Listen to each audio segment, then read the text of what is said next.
Hola, hola, ¿qué tal? ¿Cómo estáis? Bienvenidos de nuevo en clave NCAA Express, comentando un poco todo lo que ha dado de sí esa jornada del sábado al domingo, plagada de partidos y en la que, como no, hay que iniciar con esa caída de Gonzaga tras 29 partidos consecutivos ganando.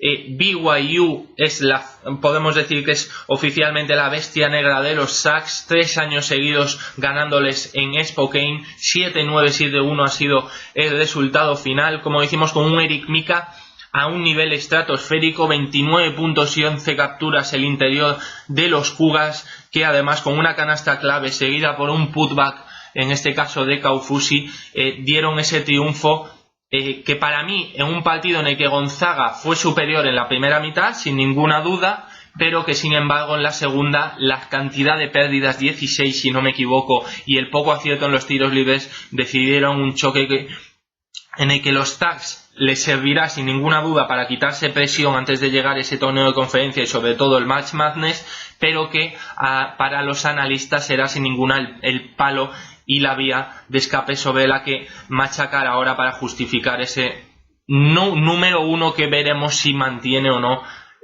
los Zags. Pasando a otro de los duelos estrella de la noche, como no, hay que hablar de ese UCLA Arizona. Era el partido esperado por prácticamente todo el mundo durante la noche de ayer. 7-7, 7-2 para los Bruins, que pusieron sobre la mesa su candidatura al título, no ya por una primera mitad en la que mostraron como siempre su poderío ofensivo y esa dirección magistral de Lonzo Ball en la transición, un Ball que fue absolutamente imparable, anotando, penetrando, corriendo la cancha. Y en eso los Bruins no tienen comparación. Lo que sí, la principal debilidad era su defensa, y la segunda mitad es la gran noticia sin ninguna duda, no ya para Alford y los suyos, sino para todos los seguidores del baloncesto universitario. UCLA mostró que es capaz de defender y sobre todo que es capaz de marcar la diferencia en cuanto a rebote. Esa fue sin ninguna duda la clave en los segundos 20 minutos del choque. Un Thomas Wells sensacional en la segunda mitad, cargando en la pintura, anotando 12 puntos y siendo una auténtica pesadilla para un juego interior de Arizona que no apareció.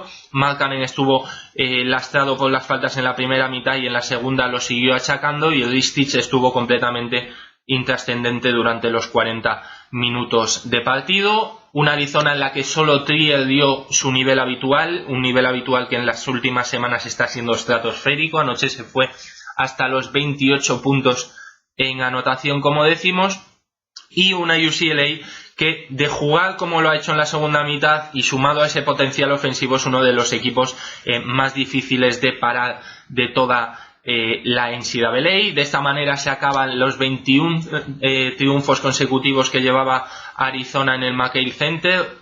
No era ya el pabellón más complicado de toda la Pac-12, sino uno de los más complicados de toda la nación, por el ambiente que se crea, por la solidez que tienen los Wildcats en su cancha, pero cuando tienes un equipo con el potencial que tiene UCLA, las cosas pueden salir de manera negativa, como fue el caso anoche para los de Sean Miller.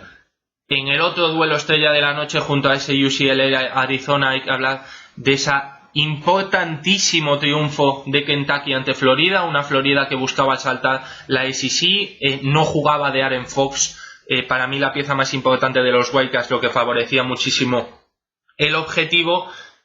Fue mejor Florida en los primeros minutos, pero en la segunda parte surgió de la nada no hay palabras para definir la actuación de un Malik Monk, que anotó 30 de sus 33 puntos en los segundos 20 minutos, imparable para la defensa de una Florida que sí lo contuvo en la primera mitad, pero que no pudo hacer absolutamente nada.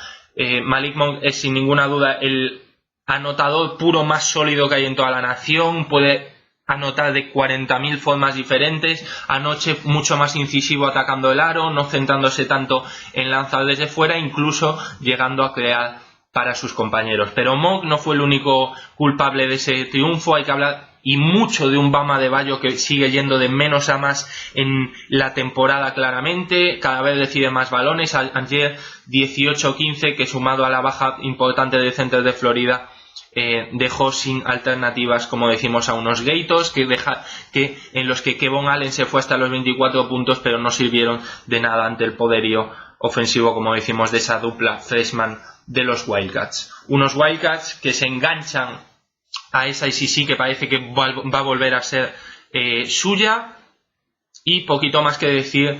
Se avecina un torneo muy importante para Kentucky. Son capaces de ganar a cualquiera, pero no sé yo si la solidez en este caso de ese trío formado por Fox Monk y Adebayo no puede fallar en algún partido a partir de ese Sweet 16.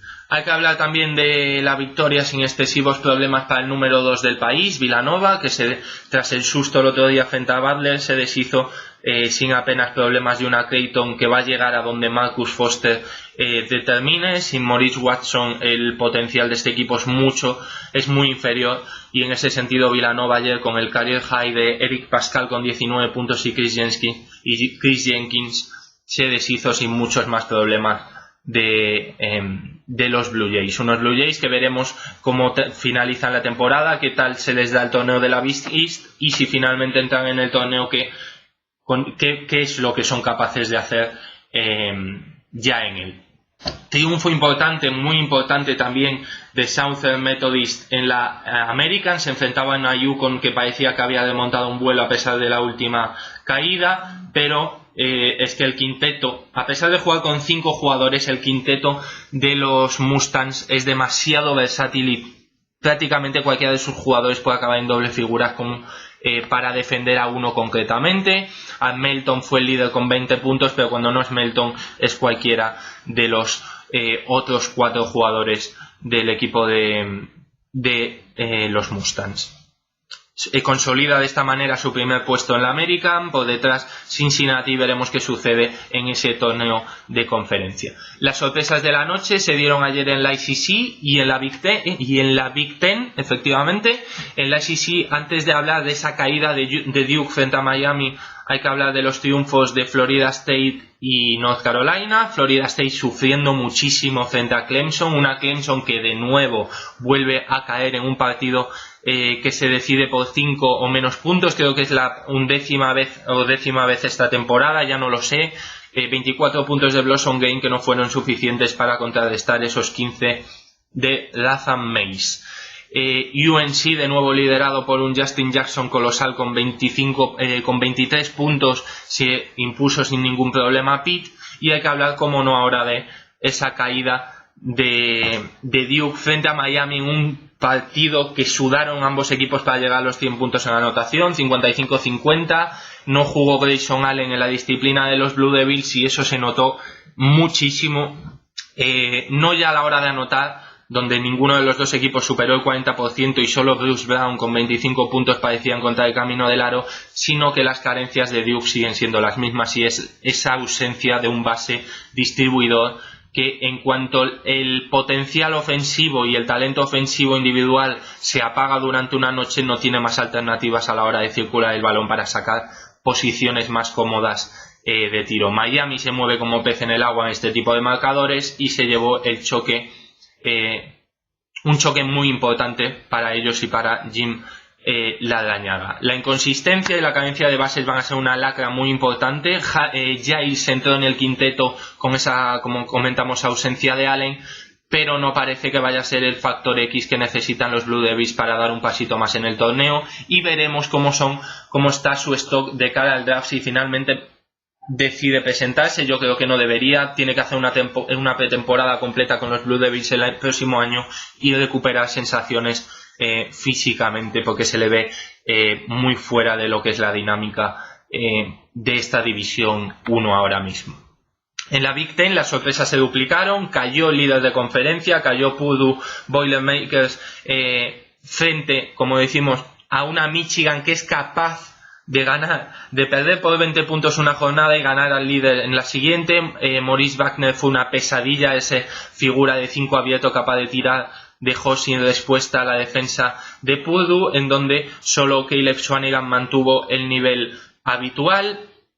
Y triunfo también de una Iowa que deja a Maryland cada vez más tocada, se le está haciendo larguísima la temporada a los Terps, un Melo Trimble que está muy cansado, se le ve muy agotado cada vez que pisa la pista, y la falta de acompañantes es ya dramática. 24 puntos de Bohannon, 21 puntos de Cook y, como decíamos, ese triunfo por 8-3, 6-9 que coloca a Iowa con un balance de 8-8 en esa Big Ten.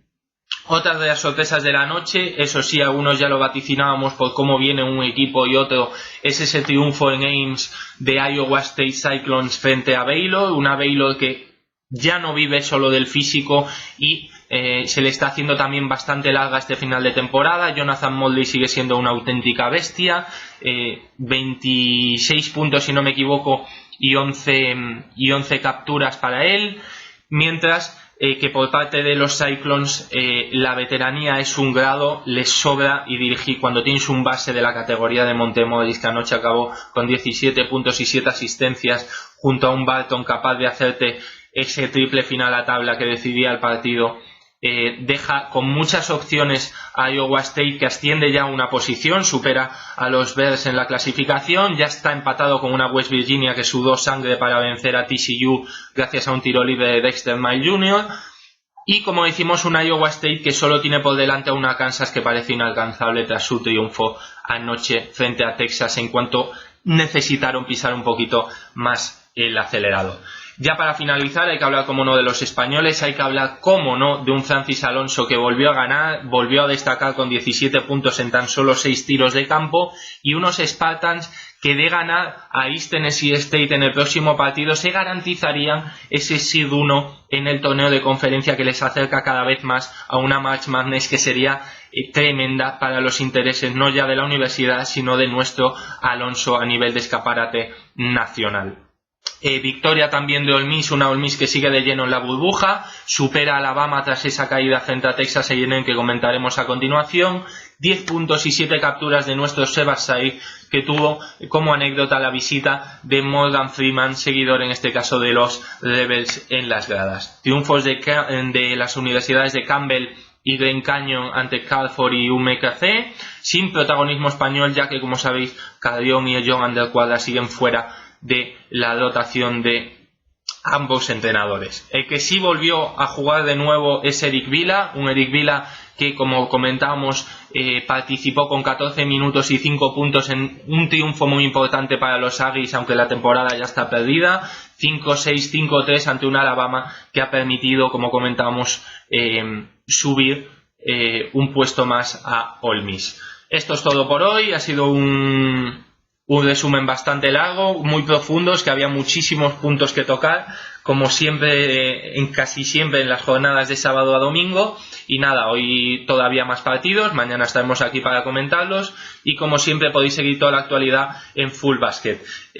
Muy atentos a la web en los próximos días, porque vamos a hacer un anuncio que a mí me hace especial ilusión y que ya venimos adelantando a cachitos en estos últimos partidos, en estas últimas jornadas. Muchas gracias por estar ahí, que paséis un buen domingo. Hasta luego.